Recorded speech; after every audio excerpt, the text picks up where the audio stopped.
Tenemos como invitado al doctor Eduardo Casas Díaz, quien ha sido uno de los que han impulsado el desarrollo de la estadística en México. Él es ingeniero agrónomo y posteriormente hizo estudios de posgrado en estadística y en genética en la Universidad del Estado de Carolina del Norte, en Estados Unidos. Y quisiéramos preguntarle algunas de sus experiencias en relación al desarrollo de la estadística. Empezaría por preguntarle, en su época de estudiante en Chapingo, ¿cuál era el desarrollo de la estadística? Cómo no, doctor Méndez, pues en primer lugar muchas gracias por invitarme a este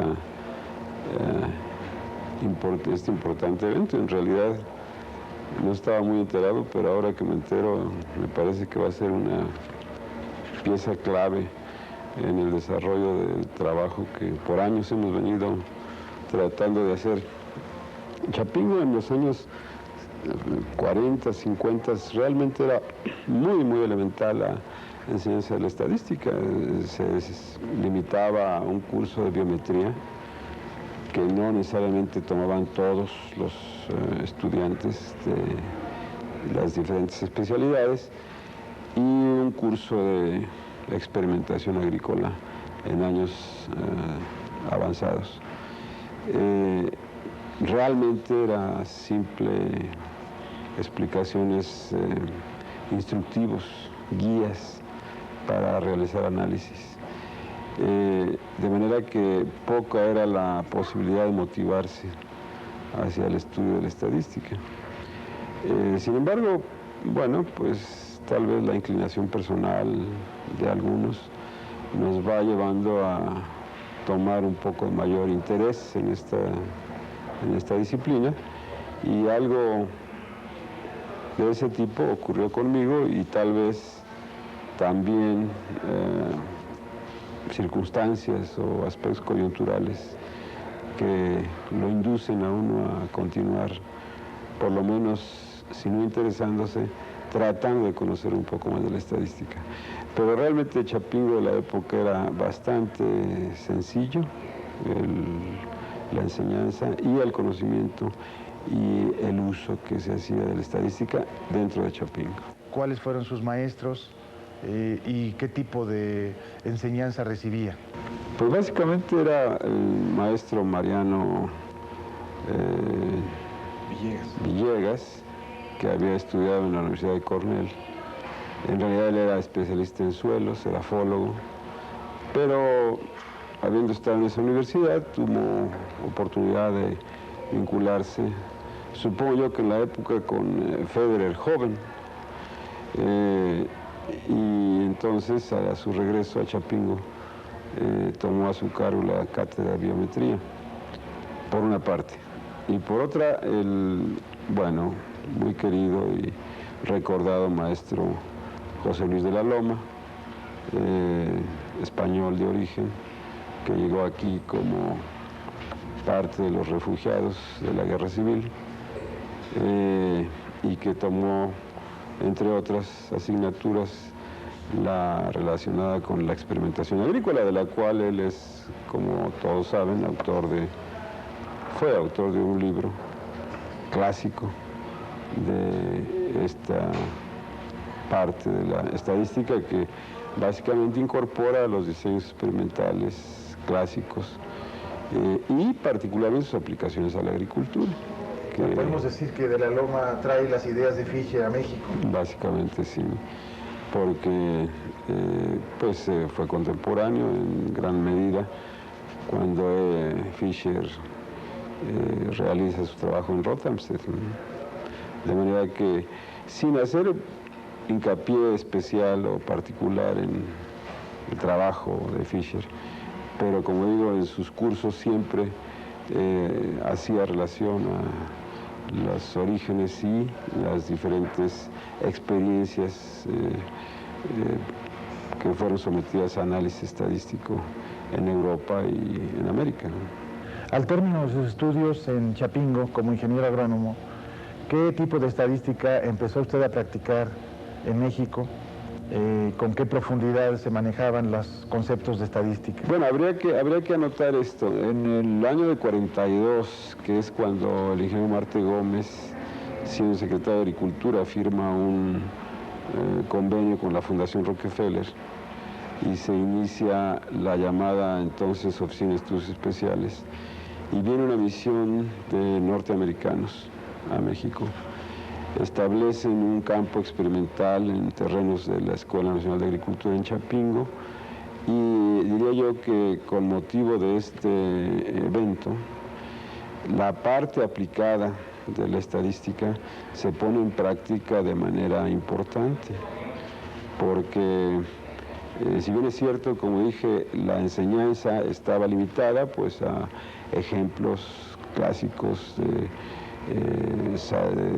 pizarrón y de revisiones de algunos trabajos hechos en otras partes, muy cerca nosotros teníamos esa estación experimental, y de alguna manera algunos estuvimos conectados con ese grupo, de tal suerte que cuando yo terminé en Chapingo, entre las múltiples opciones de trabajo que por suerte en esa época existían, y ahora es más difícil hablar de esa manera, pero de las múltiples opciones, justamente opté por la actividad en este campo experimental próximo a Chapingo, y ahí definitivamente me vi en la primero necesidad y después diría yo en la oportunidad de realizar trabajos de tipo experimental en forma práctica, aprendiendo realmente todos los detalles de cómo diseñar, establecer y darle seguimiento a un experimento agrícola, y después proceder a hacer todo el análisis, interpretación, etcétera. Asunto que en la práctica, una vez que uno lo hace la primera vez, bueno, pues parece que es sencillo, pero tiene su particular detalle, sobre todo si empieza uno a complicar los diseños experimentales y no nada más se circunscribe uno a los más sencillos. Pero diría que ahí justamente empieza un trabajo más detallado, más extenso, más reflexivo, inclusive no es simplemente la aplicación de una metodología, sino el entender por qué está haciendo uno una aleatorización, o por qué está haciendo uno más de una repetición, etcétera. Asuntos que estando en la escuela uno simplemente los aprende como reglas, pero que ya poniéndolo en la práctica, pues obviamente que empieza uno a preguntar por qué ocurre esta cosa o cualquier otra. Entonces, aunado a ello, me empecé efectivamente a interesar por la genética, y entonces,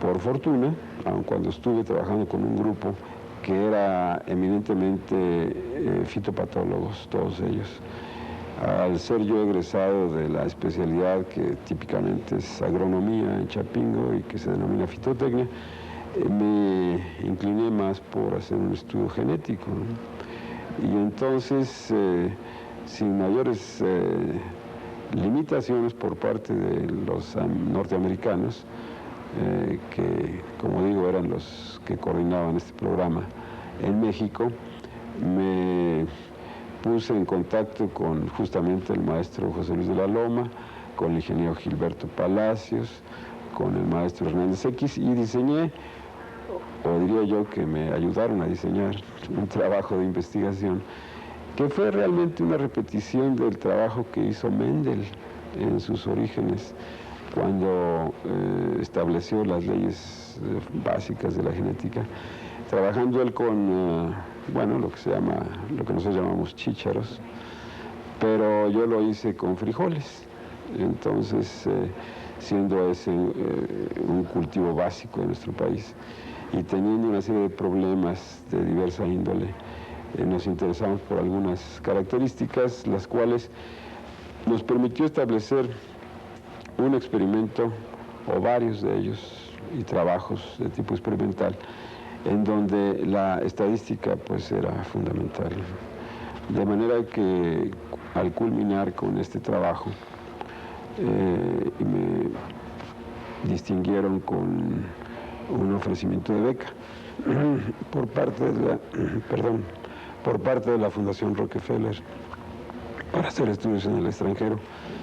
Y a mí me parece que fue justamente ese trabajo y el que estos colegas norteamericanos lo conocieron, que me indujeron a hacer estudios en una universidad que justamente estaba en la época tomando auge como uno de los puntos, uno de los centros importantes del estudio de la estadística experimental, y que fue la Universidad de Carolina del Norte.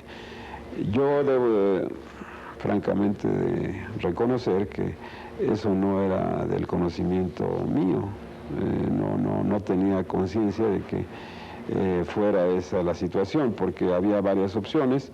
Me habían hablado de Illinois, me habían hablado justamente de Cornell, pero diría yo, y en esto debo de reconocer mi poca participación, de que 2 o 3 de ellos dijeron: yo creo que lo mejor es que vaya a Carolina del Norte. Y entonces, pues así fui, enrolado en esa institución, y me encontré justamente con que, bueno, pues la estadística, inmediatamente me pusieron algunos cursos de estadística, y era una estadística que yo desconocía, no era la que ni había estudiado en Chapingo, ni la que había aprendido en forma práctica en la realización de trabajos experimentales en el horno. ¿Cuál era la diferencia básica?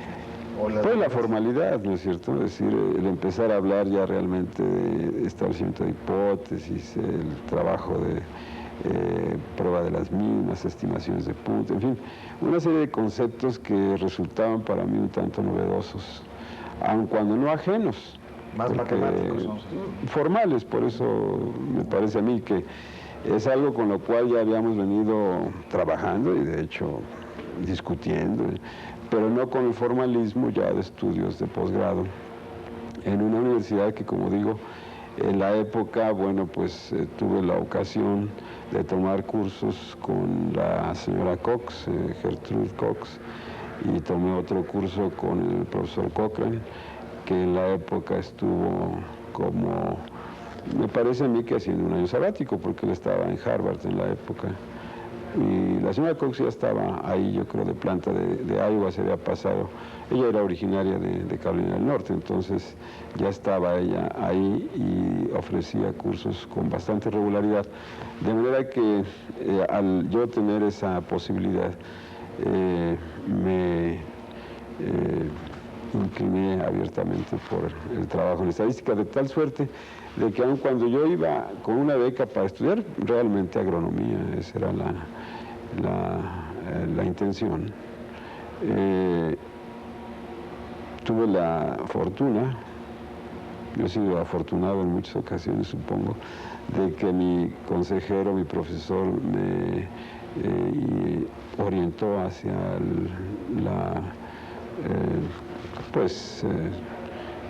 participación en varias asignaturas de estadística, y me llevó hasta un nivel que realmente a nivel de maestría normalmente no se hace, ¿no? Entonces, justamente antes de terminar este trabajo, uno de los principales norteamericanos, que era jefe de misión aquí en México, el doctor Wellhausen, visitó esta universidad, se enteró del trabajo que había yo estado realizando y me entrevistó, invitándome a que hiciera yo una tesis en México, y él me aseguraba darme una beca para hacer un doctorado.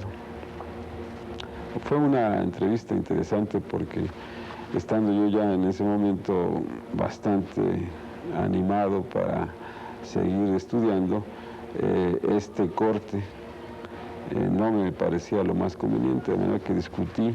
O sea, era interrumpir el estudio directo al doctorado, regresar a México. Para regresar a México, y entonces discutí en forma muy acalorada con el doctor, insistiéndole, dándole mis razones de la conveniencia de que pudiera yo de una vez terminar. Pero finalmente él me dijo, mire, si usted va a hacer un trabajo de aplicación en estadística, hágalo en México para un problema de México, y no aquí, me dijo, con los gringos, que no va a hacer algo que no le va a servir a México, sino tal vez aquí a la facultad y para hacer alguna publicación especializada. Me insistió, me dijo, haga su proyecto, en todo caso aquí, y póngalo a consideración de sus jefes en México, y yo me comprometo a que usted tenga una beca, sin mayores cortapisas. Bueno, lo hice, trabajé por un buen tiempo con las gentes allá en Raleigh, y entonces ya estuve trabajando realmente con la gente de estadística propiamente y de genética, porque la idea era continuar en la aplicación de la estadística a la genética, y terminé con un anteproyecto. De manera que cuando esto ocurre, pues estaba yo listo para regresar, y supuestamente regresaba yo ya no a lo que era estudios especiales, porque justo cuando yo estuve allá se forma en México el Instituto Nacional de Investigaciones Agrícolas. Eso ocurrió en 1960, año en el cual yo estaba pues a la mitad de mis estudios de maestría. Aquí entonces viene un corte importante, porque el año anterior justo había iniciado su actividad el ahora llamado Colegio de Posgraduados, que como parte de la ley de la entonces Educación Agrícola Superior, una ley que ya fue derogada, que esa ley fue expedida en 47, los estudios de agricultura estaban todos integrados a través de un Consejo Nacional de la Educación e Investigación Agrícola, de la cual obviamente el eje era la Escuela Nacional de Agricultura, pero tenía, y así lo establecía la ley, un colegio de posgraduados para formar sus profesores de carrera. Entonces, en 59, invocando esa disposición legal, jurídica, se inicia el colegio, y cuando yo regreso y con este proyecto de tesis a poner en práctica o desarrollar aquí en México, entonces se me invita a que me incorpore como profesor de estadística en el Colegio de Posgraduados. De manera que yo ya realmente no me reincorporé al grupo de investigaciones agrícolas, sino que me reintegré, me regresé y me incorporé al colegio como profesor de estadística, en una situación un tanto embarazosa, porque el fundador de los cursos de estadística en el colegio, que entiendo ya fue entrevistado, y en la época para mí era solamente un símbolo, el doctor Basilio Rojas, vi en la necesidad no diría suplantarlo, sino prácticamente de hacerlo a un lado, porque Basilio no podía estar de tiempo completo, y entonces querían un profesor de tiempo completo en el colegio. Y de manera que los cursos un curso por lo menos que él iba a dictar, me fue ofrecido, y inicié, me parece que fue un curso de diseños experimentales, inicié en el colegio con ese curso. Y bueno, pues propiamente ya dedicarme más a la actividad estadística. Ya empecé a dejar un poco la parte de experimentación agrícola para dedicarme más a las aplicaciones de diversa índole de la estadística. Ocurre que al poco tiempo Basilio es nombrado director del colegio, y entonces al él ingresar, lo primero que hizo fue llamarme y me dijo: quiero saber qué estadística sabe usted. Y me hizo un examen ahí en la dirección del colegio, porque él quería saber si realmente había sido sustituido por alguien que sabía estadística. Para él, solo los que habían estudiado en Iowa, supongo que es los que sabían estadística, y las gentes fuera de Iowa no. En todo caso, iniciamos una relación que, siendo pues totalmente profesional, ha terminado en una muy entrañable amistad, y actividad profesional muy estrecha, porque pues supongo que se convenció que algo de estadística sabía yo, no era el asunto de que dominaba. Él ya en el momento tenía su doctorado, es como se sabe una persona bastante teórica o con bastantes conocimientos, aun cuando claro, estoy hablando de que él terminó su doctorado en 47 o 40 y algo así, 40, 52 tal vez. Sí, pero terminó en 46, en 52 de haber terminado. Bueno, entonces hace muchos años. En todo caso, ya empezamos a trabajar conjuntamente y nace la idea de su parte de crear un centro de estadística y cálculo, un centro de estudios de la estadística dedicada a la aplicación y particularmente, y por eso le llamó centro, como una unidad de servicio, como una unidad de apoyo, viendo a la estadística como un medio para y no como un fin. Creo que esa es una diferencia muy importante que difícilmente se ha podido retomar, diría yo, en el propio colegio de posgraduados y aún fuera del colegio. Las especialidades dentro del colegio que eran ramas en esa época, todas ellas con alguna orientación, tenían una finalidad muy concreta, ¿verdad? El estudio de los suelos, el estudio de la genética, el estudio de la entomología, en fin. Pero cuando se conceptualiza estas unidades de centros, tanto el de estadística por una parte como el de economía por otra, siempre se hizo pensando que eran un medio para apoyar el trabajo básico de la agricultura. Entonces, como tales, debían ser consideradas como unidades de servicio. Sin embargo, desde luego, Basilio incorpora a esto los trabajos de investigación y los estudios formales de maestría en estadística. Y me toca a mí, en suerte, nuevamente, estar junto con él en el desarrollo del proyecto o anteproyecto, de la propuesta que se llevó a diferentes ámbitos y en donde él con toda franqueza me dijo, mira, como tú eres amigo de los gringos, es necesario que me conectes con esa gente que son los que tienen dinero para hacer estas cosas. Yo en realidad no era más que, pues, diría ex empleado del grupo de la Rockefeller. Y después, desde luego, pues, como ya expliqué, el que era jefe de misión acá, y con el doctor Wellhausen, con el cual mantenía una relación muy estrecha. Pero yo creo que en todo esto también intervino mucho el maestro Gilberto Palacio de la Rosa, porque Gilberto, que en paz descanse, querido maestro, y desde luego creo que mucho más cercano a ti, Nacho, pues por razones de que estudiaste desde estando en Chapingo muy cerca de él, una persona muy influyente sobre Wellhausen y sobre varias personas.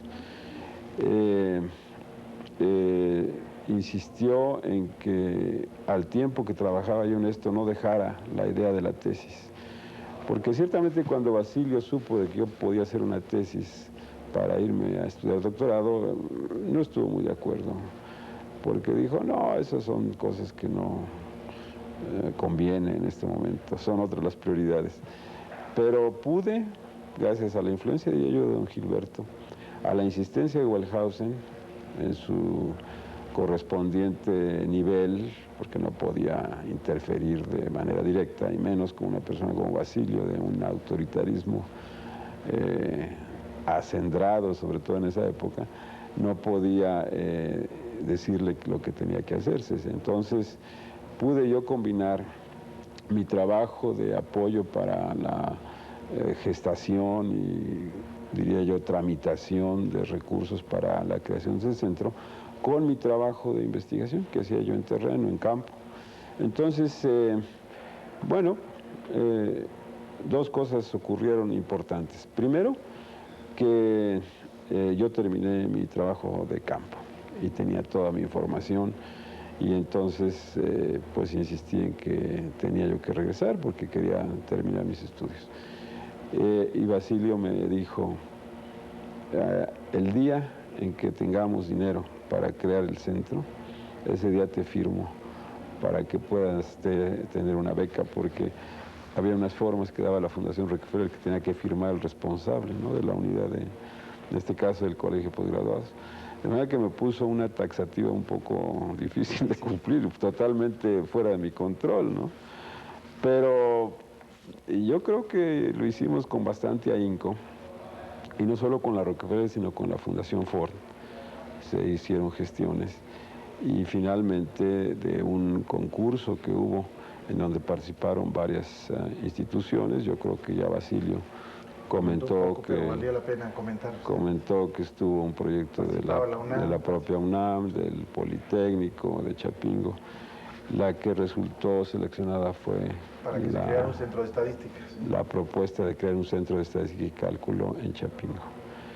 De manera que el día que acompañé a Basilio a las oficinas de la Fundación Ford, donde se nos convocó para informarnos, fue un acto un tanto protocolario, se nos dijo que la decisión había sido otorgar el recurso para Chapingo, para el Colegio de Posgraduados. ¿Esto fue en el 63? Esto fue en el 63, justamente en 1963. Entonces, saliendo de las oficinas que estaban en Reforma, cruzando la avenida, el Paseo de la Reforma, en el peatonal, saqué mi forma de la Rockefeller y le dije, fírmame. Y entonces se sorprendió y me dijo, oye, espérate siquiera que lleguemos al otro lado de la esquina, al otro lado de la calle.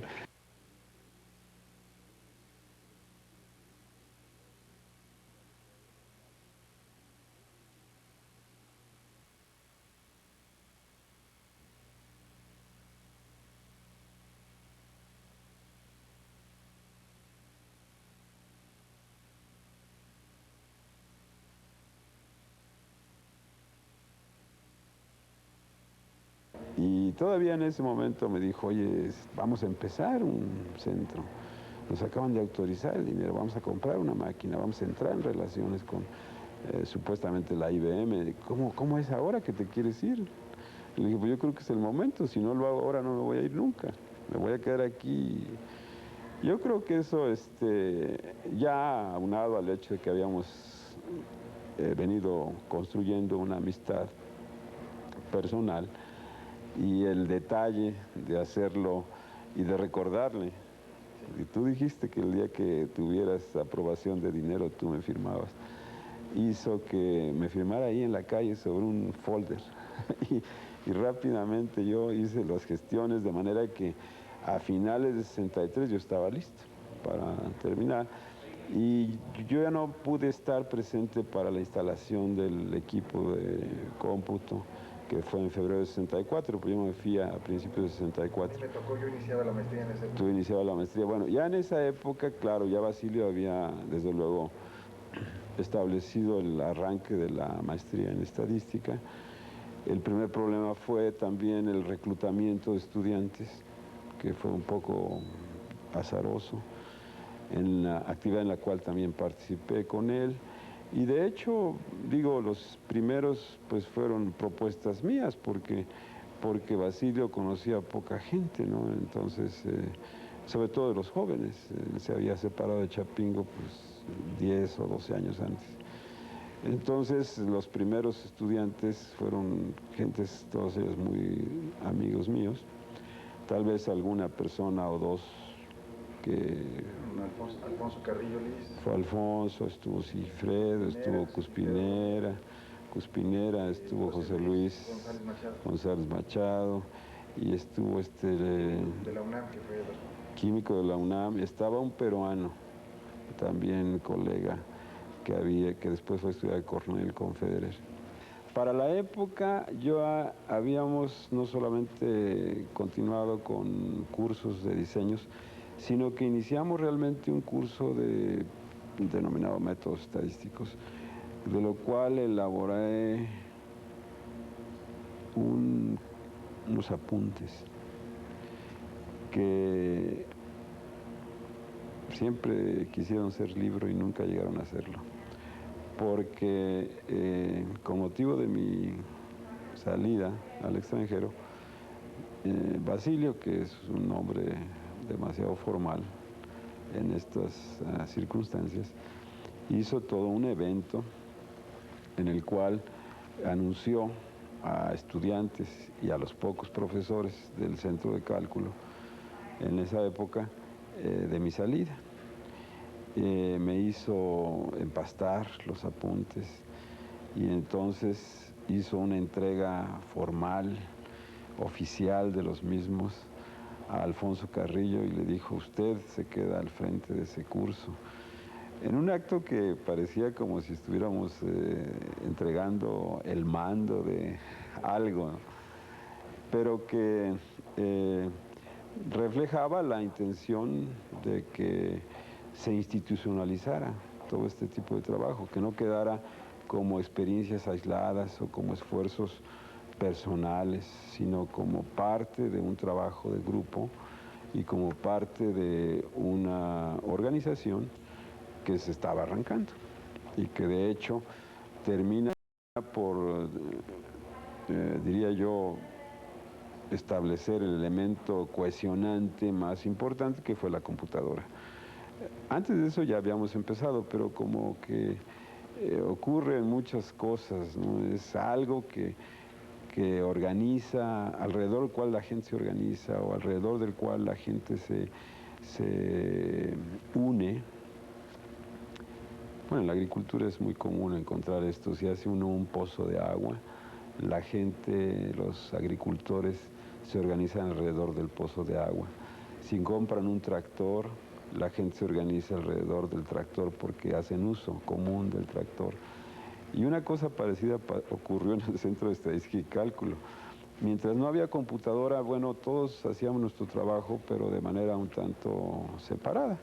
Aunque Basilio procuraba siempre de conocer de los detalles de los cursos, difícilmente se metía a las clases, aunque solía hacerlo, pero no estaba regularmente.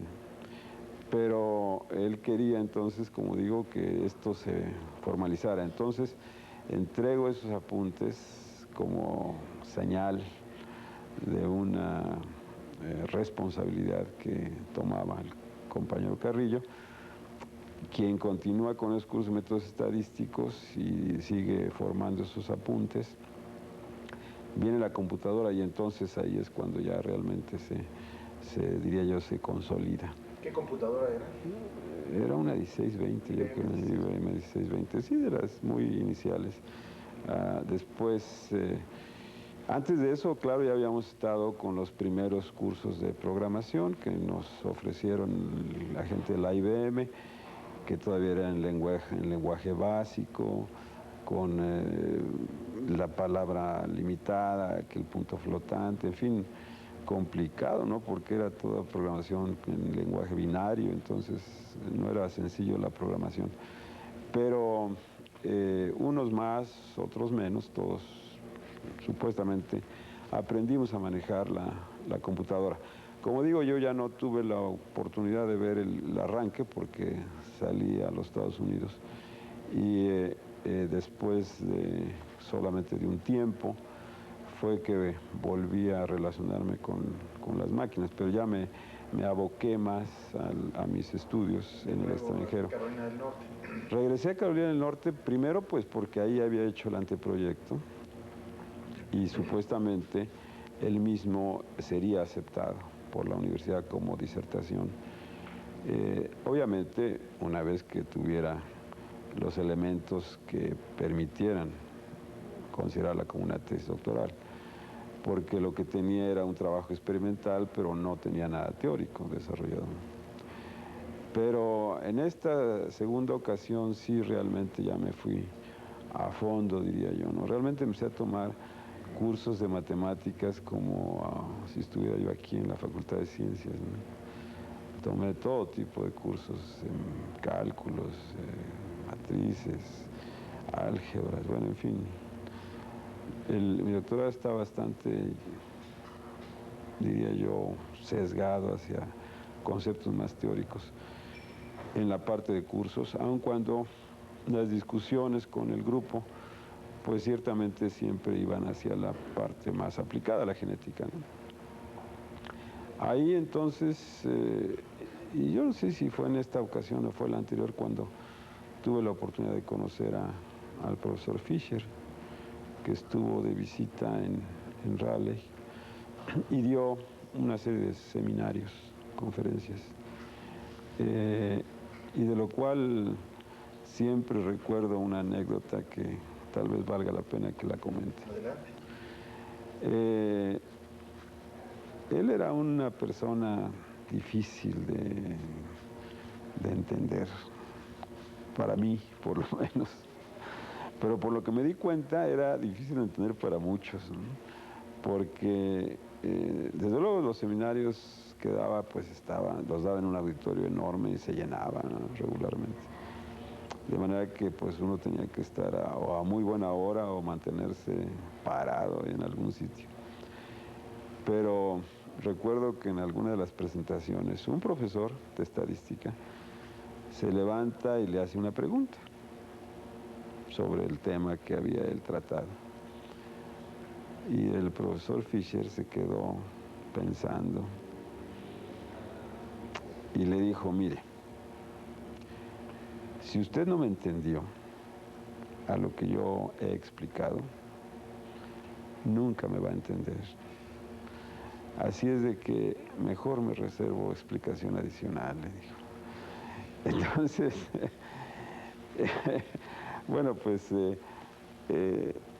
comentó posteriormente al término del seminario, porque se acercó mucha gente y pues uno trataba más o menos de escuchar lo que él comentaba.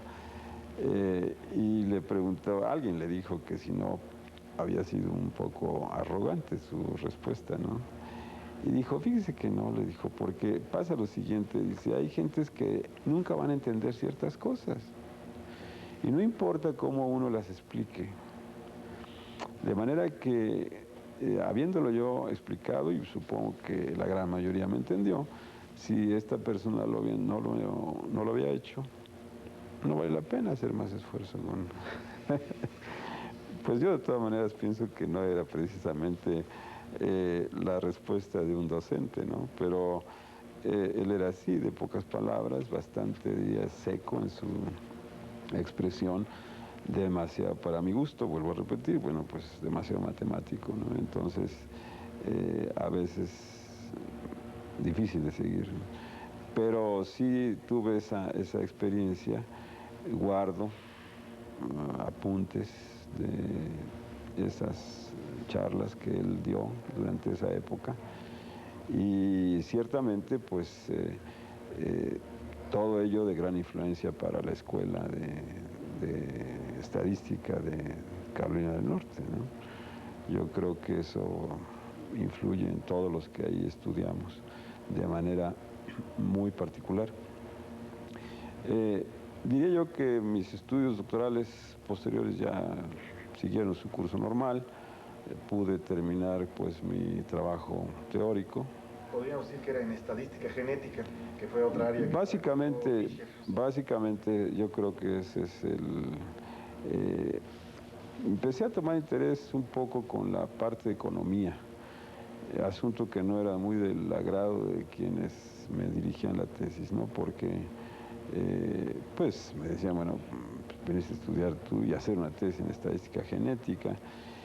Y era en estadística genética, primero pues porque es uno de los trabajos, una de las fases ya de la estadística aplicada que impulsó mucho el profesor Fisher, pero después porque el grupo en Raleigh, que hizo gran avance en esa área o subárea de la estadística, estaba ahí localizado, que fue toda esta gente como Robinson o Comstock o Cockerham, o en fin, gentes que sacaron los llamados diseños genéticos y que trabajaron mucho con la cosa de endogamia y con toda la teoría, bueno, junto con Sewell Wright, la teoría de endogamia. Entonces, en la época, pues era un asunto de punta todo eso de la estimación de parámetros genéticos y la varianza genética aditiva y dominancia y de epistasis, y, en fin, todos esos conceptos que se hicieron, para mi gusto, bastante obsoletos después, pero no quisiera yo discutir o hablar mucho sobre ello porque no le doy chance a mis colegas que trabajan en eso a que me rebatan, ¿no? Pero con el advenimiento de la genética molecular y de la ingeniería genética, todos estos aspectos son un tanto más secundarios. No son totalmente obsoletos, pero ya tienen que tomar otro ritmo, otro encuadre. De todas maneras, sí, fue más en esa parte, pero me relacioné mucho con la gente de economía y también en la escuela de Carolina del Norte, en la universidad, hay un grupo fuerte de economía agrícola, econometría. Entonces, tomé bastantes cursos con las gentes que estudiaban economía y obviamente con las gentes que tomaban probabilidad y me metí mucho más con ellos a trabajar. Y parte de lo que con ellos compartí lo traté de meter en mi propia tesis y me sirvió bastante porque desarrollé un modelo no muy complicado, pero sí un tanto original para poder analizar aquellos datos que originalmente se plantearon en el 60 y que trabajé por espacio de 2-3 años en México y que finalmente culminaron con una tesis en 1966, que es cuando yo termino mi doctorado, a finales del 66, para reintegrarme al colegio en 67. En ese interín, el Centro de Estadística y Cálculo en México se desarrolló, pero también con la salida de Basilio Rojas de Chapingo, del colegio, hubo un punto de bastante debilidad, porque quienes habían egresado como tú mismo, como Ulloa, como Cabrera, muchas gentes que estudiaron en ese periodo, pues salieron a otras responsabilidades y el centro prácticamente se quedó solo. De manera que poco antes de terminar mi doctorado, el entonces director del colegio me insistió en que regresara para hacerme cargo del centro de cálculo, asunto que hice en enero de 67, con la gran indisposición de las gentes en Carolina del Norte. Realmente cuando supieron que iba yo a tomar esa responsabilidad, prácticamente me pidieron que me quedara a hacer un postdoctorado, porque me dijeron, si tú vas a eso, vas a desvirtuar todo lo que has hecho. Tú ahora estás en una posición en la cual puedes arrancar una carrera de investigación importante, en una nueva línea.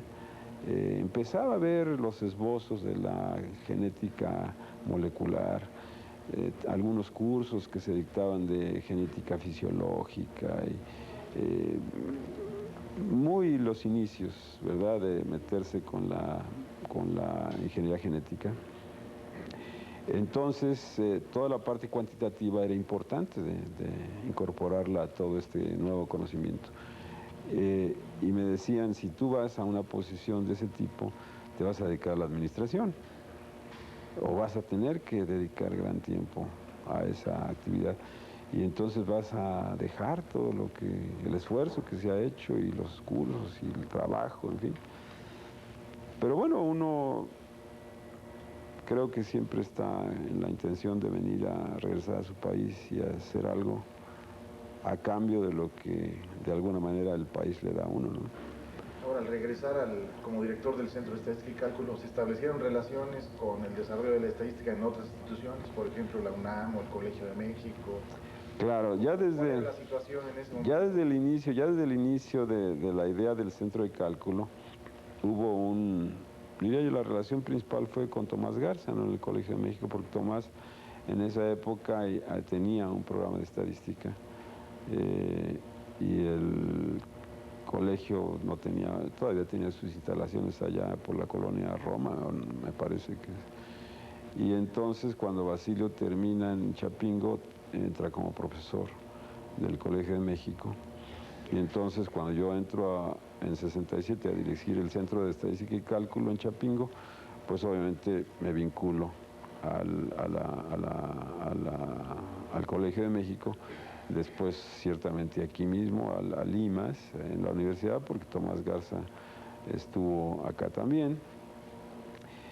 Teníamos relaciones con el doctor José Nieto de Pascual, que en paz descanse, también con quien tomé algunas clases con Nieto de Pascual aquí en la universidad en el 62, yo creo que de todas maneras yo trataba en el interín de mi maestría, mi doctorado, de mantenerme un poco en forma, tomando algunos cursos acá, particularmente en la UNAM, y también clases privadas con Arturo Fregoso de cálculo, también que en paz descanse, profesor que fue de aquí de la UNAM y de la Metropolitana, de Chapingo, del colegio, en fin. Entonces esas relaciones pues las traté de fortalecer, ¿verdad? Y no solamente con instituciones nacionales, sino con instituciones también fuera del país. Pero no había ningún otro centro de estadística y cálculo de ese tipo. ¿Cuál era el desarrollo general de la estadística fuera del ámbito del colegio de posgraduados?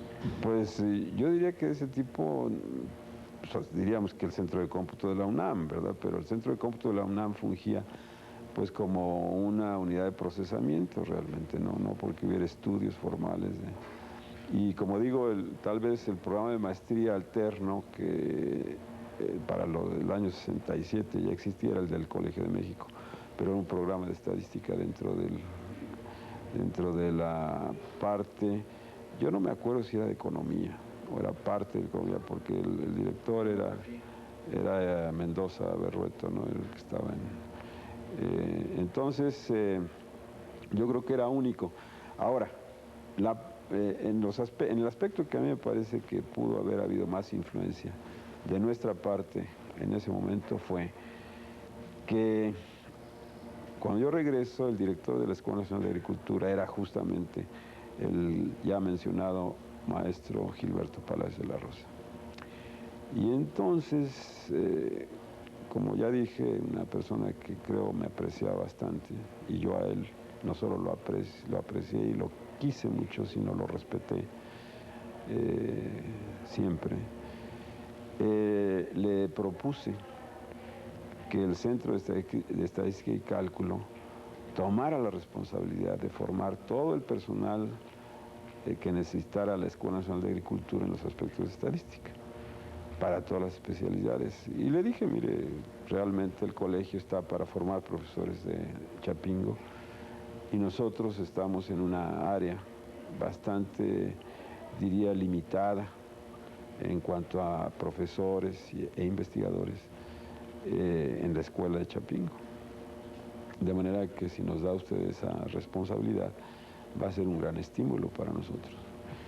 Él inmediatamente acogió la idea con mucho interés, me propuso escribir un convenio, se elaboró, se suscribió, y entonces, haciendo múltiples artificios administrativos, pudimos hacernos, porque él nos otorgó unas 25 o 30 plazas que nos entregó para profesores de estadística, estrictamente para formar. Ahora, ocurrió una cosa simpática, porque en esa época nos pagaban a nosotros en el colegio con plazas del gobierno federal, porque eran centralizadas, tanto la escuela de Chapingo como el colegio eran entidades centralizadas del gobierno federal. Entonces nos daban una plaza que se llamaba de supernumerario, y nos completaban con 3 plazas de profesor de educación agrícola superior. Y con esas se hacía lo que se llamaba en la época, y creo que todavía se llama, una compatibilidad.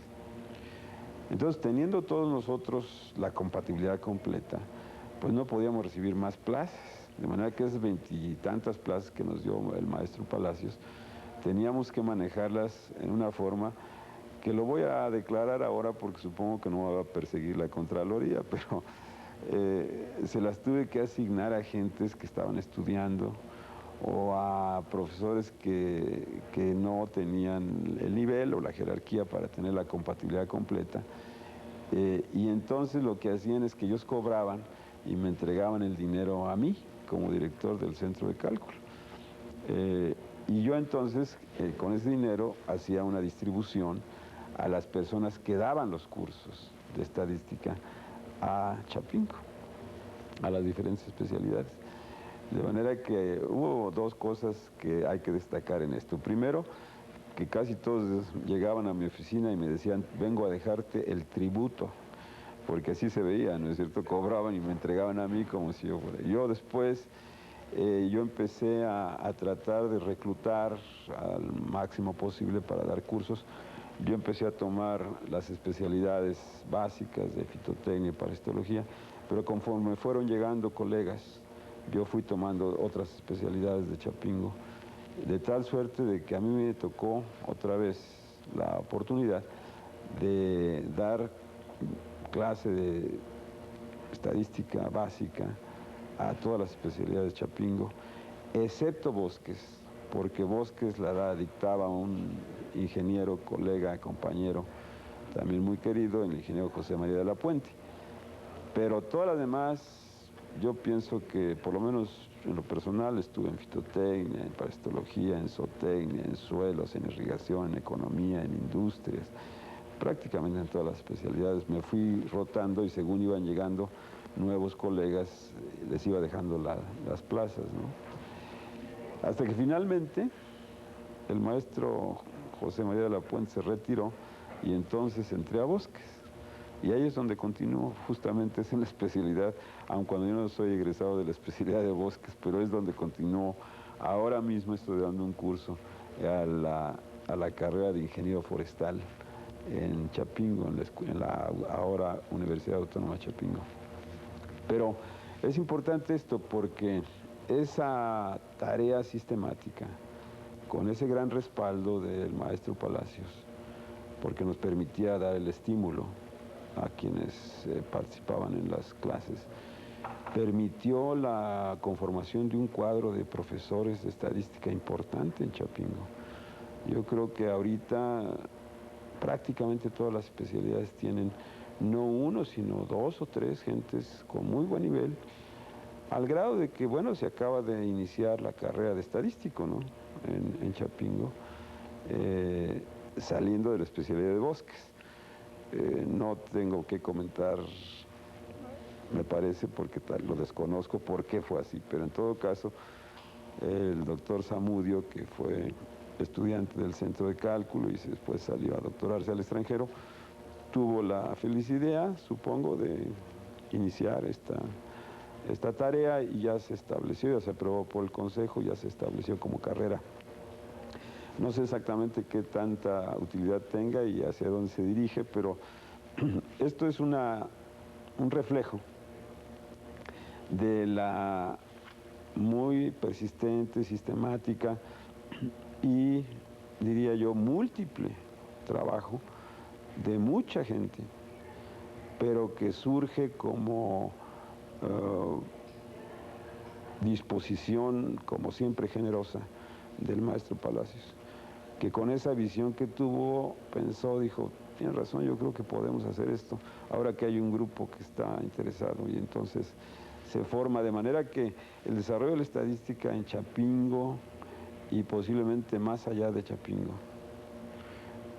surge pues de esa gran idea y de esa visión y a la cual muchos nos abocamos, creo que entre otros precisamente con quien tengo la oportunidad de hablar, y le dio un cambio radical a lo que es la estadística en Chapingo, por lo menos de cuando los inicios y de lo que narré hace un momento, hace un rato, de cómo era Chapingo en los 50, en los 40, en los 50. Además de este impulso tan fuerte que hubo y que yo creo que sí, efectivamente de ahí se fue transminando, se fue impactando en otras áreas, también tuvieron contactos directos con el gobierno federal y con otras dependencias en esa época de consolidación del Centro de Estadística y Cálculo. ¿Qué experiencias fueron en ese sentido? Bueno, fueron múltiples. Primero, quisimos mucho y trabajamos con el Banco de México en ocasión de que el jefe de estudios económicos era el licenciado Leopoldo Solís. Entonces, él, una persona muy brillante, tenía la intención de hacer, ya desde esa época, yo estoy hablando ahora como a lo más 68, 69 yo creo, el estudio de transacciones fronterizas, saber cuánto gastan los mexicanos en el lado americano y cuántos americanos en el lado mexicano, a través de muestreo. Y ese trabajo, en parte al menos, nos los dio para que pudiéramos nosotros plantearlo y desarrollarlo. No llegamos al final, pero sí estuvimos en gran parte en ese trabajo de transacciones fronterizas. Nos ligamos con Hacienda porque ya estaban en la idea de ver cómo podían determinar el gasto real de los organismos descentralizados, que me parece que ya no a la fecha, pero en la época no entregaban cuentas de lo que se les entregaba a través de un subsidio. Entonces, otra vez, era a través de muestreo que podíamos, por lo menos, irrumpir en las cuentas y gastos y erogaciones que hacían organismos como Petróleos o como la Comisión Federal de Electricidad, organismos de estos. Después hicimos trabajo con gobierno de los estados, particularmente, por ejemplo, con Sinaloa, que trató por primera vez de hacer una programación de cultivos utilizando programación lineal, y en donde se integró un grupo importante en el Centro de Estadística y Cálculo que vio los aspectos de captura de datos por medio de muestreo, análisis a través de ya una computadora más sofisticada, no recuerdo si ya era la 16, no era la 1130 o una grande, y ahora más grande, ¿no? Y después el grupo de economistas que vio toda la parte de coeficientes técnicos, etcétera, hicimos ese trabajo.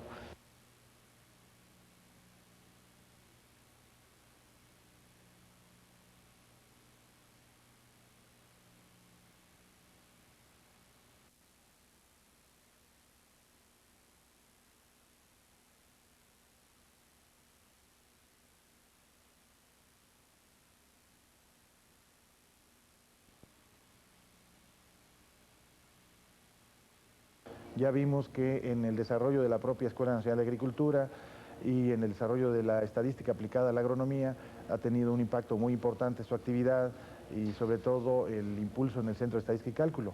Pero ¿en qué otras instituciones del país también han tenido contacto, tanto usted como algunos de las otras personas que han sido formados en el Centro de Estadística y Cálculo?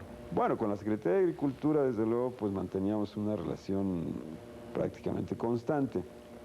Ahí nuestro interés siempre fue, y ya sigue siendo, el poder establecer un sistema de estadísticas agrícolas continuas, ¿no? Y diría yo que esto culmina con una propuesta que hacemos a la entonces Dirección de Inversión Pública, que tenía en las manos el licenciado Moctezuma Cid, y el subsecretario era el licenciado López Portillo, subsecretario de la Presidencia.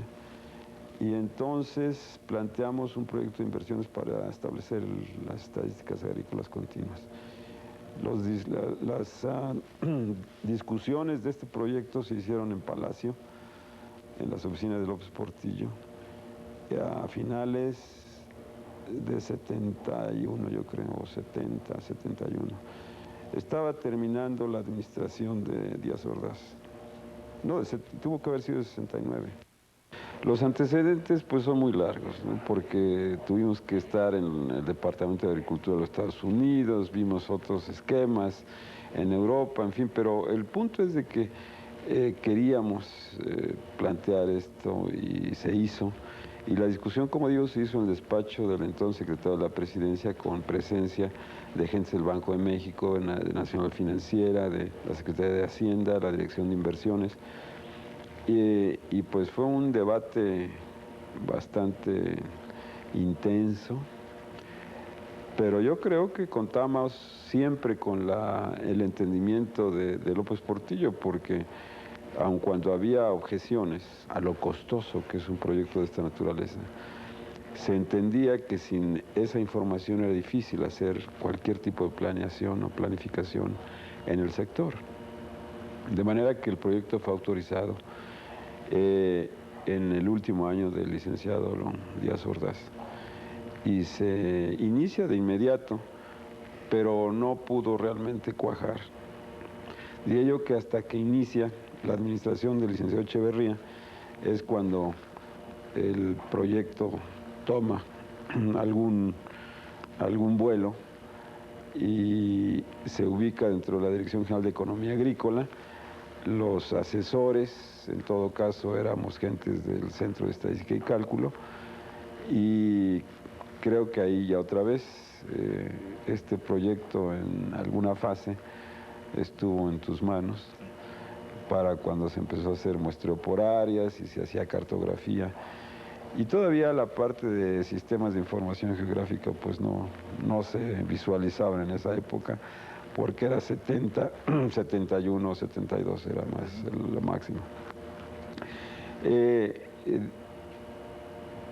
Lamentablemente, por una parte, el proyecto no tuvo el éxito y la continuidad que fuera de desear, porque el dinero se utilizó en algún momento por un secretario de Agricultura, que no viene al caso mencionar el nombre, en estudios muy puntuales, ¿no? Encuestas de trigo en Sonora, en fin, en lugar de continuar con el trabajo de estadística continua.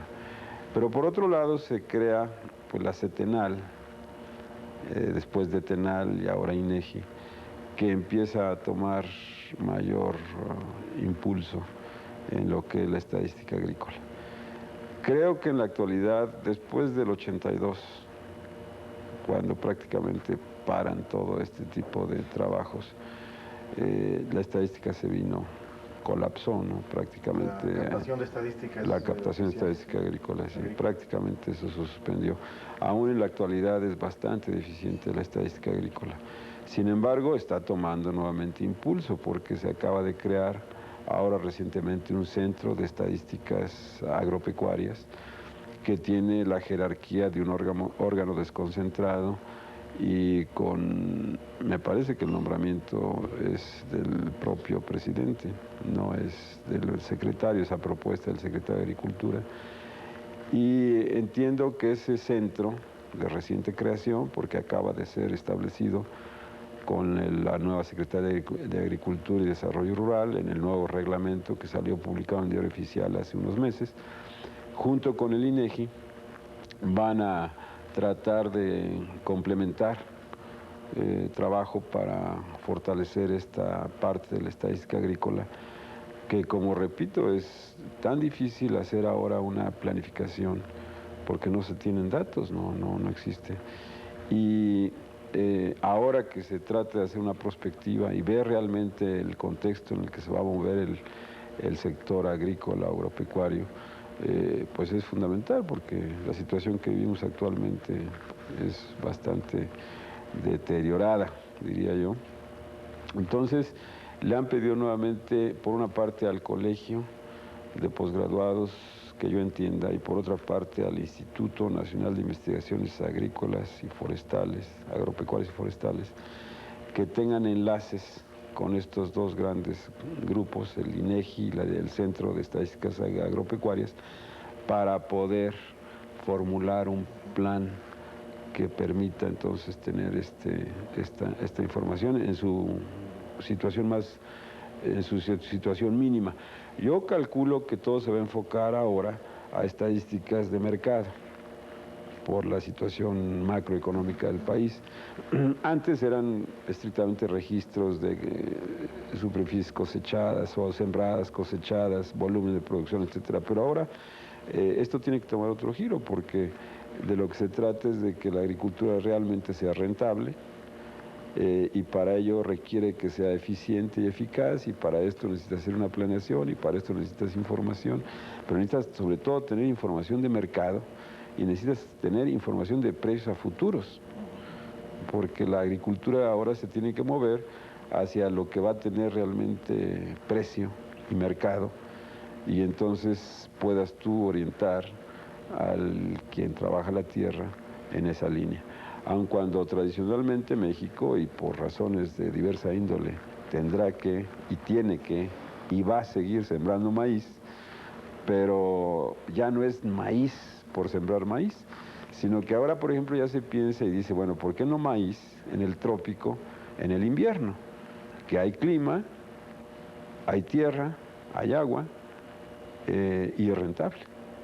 Y entonces podemos producir el maíz que México necesite, ya no nada más sembrar maíz en toda época y en todos sitios. Entonces ya empieza a afinarse los nichos, ¿verdad? Pero en base a que tienes información. Ahora se está hablando ya, por ejemplo, de hacer zonas agroecológicas, y ahí la estadística es fundamental. Tú necesitas saber en las zonas agroecológicas que se definan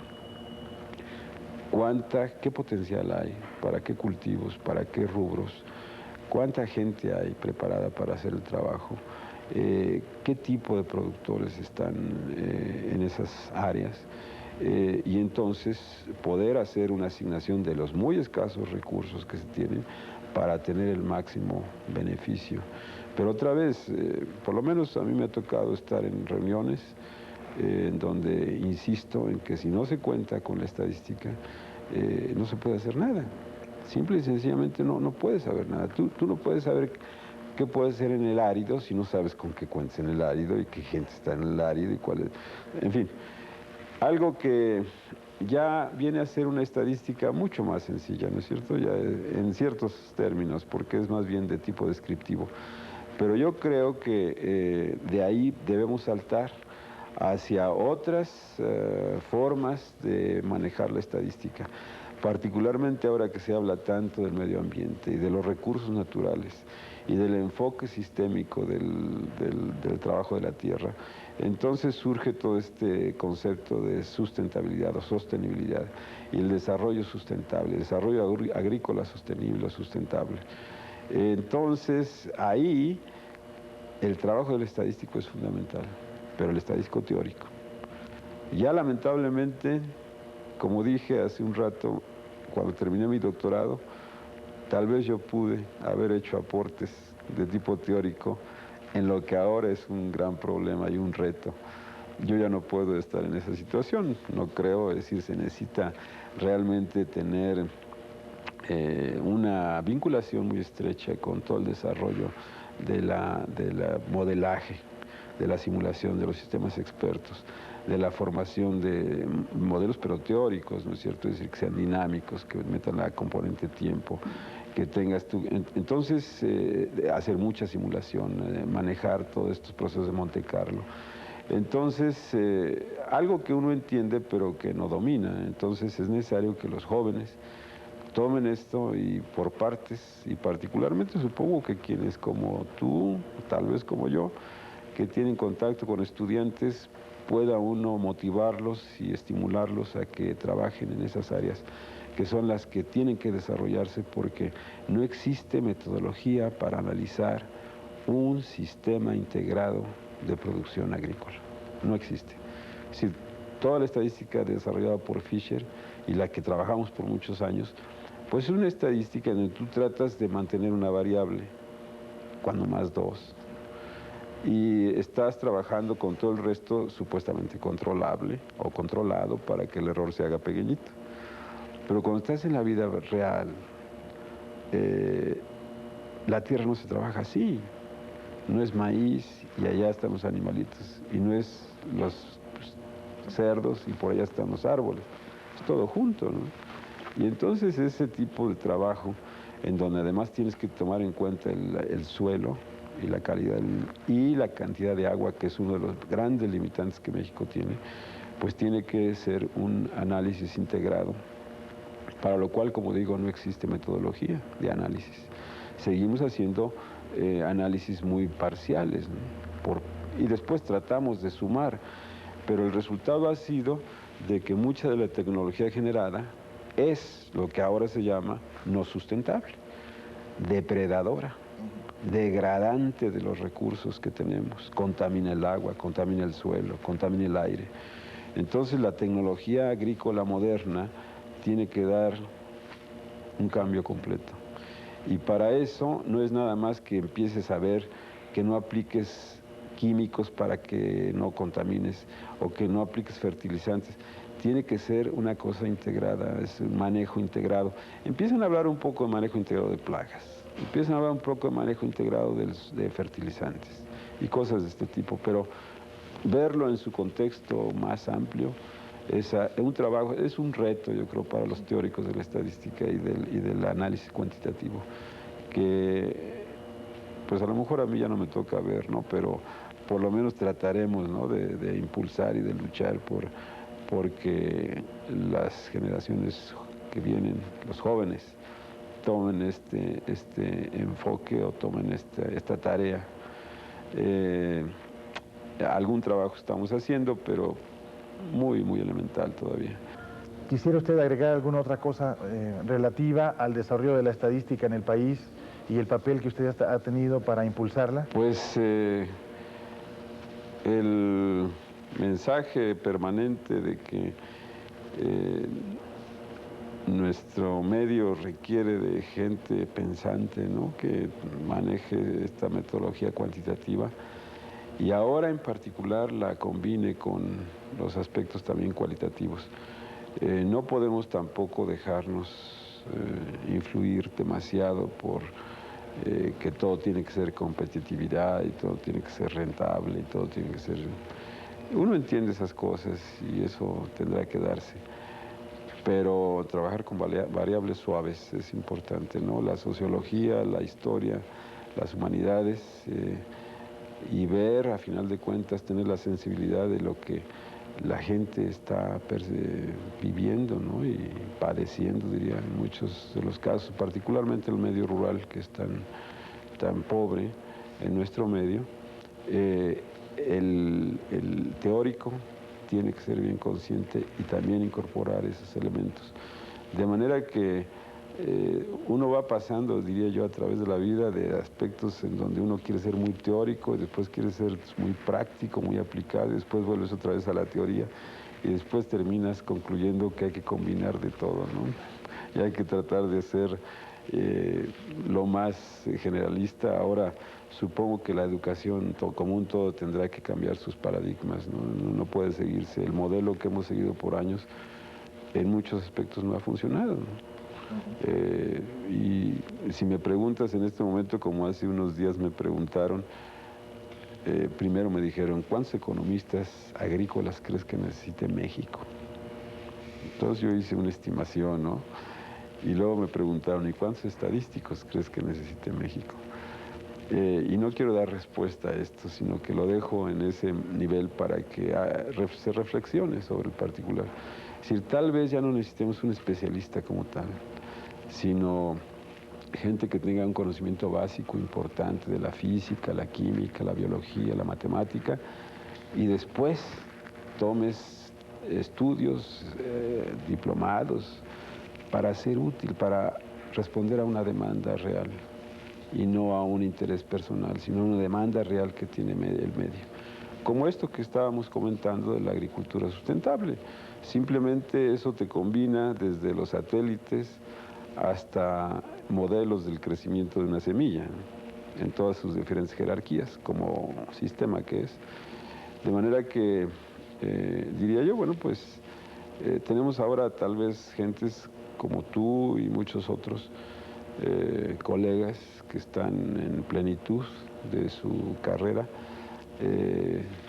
hacer una reflexión profunda y tratar de plantear nuevas formas, nuevos esquemas de enseñanza en general y en particular de la enseñanza y la aplicación de la estadística. Le agradecemos mucho sus valiosos comentarios sobre el desarrollo de la estadística y la participación que usted ha tenido en este impulso que tiene esta disciplina en nuestro país. Muchas gracias, doctor Casas.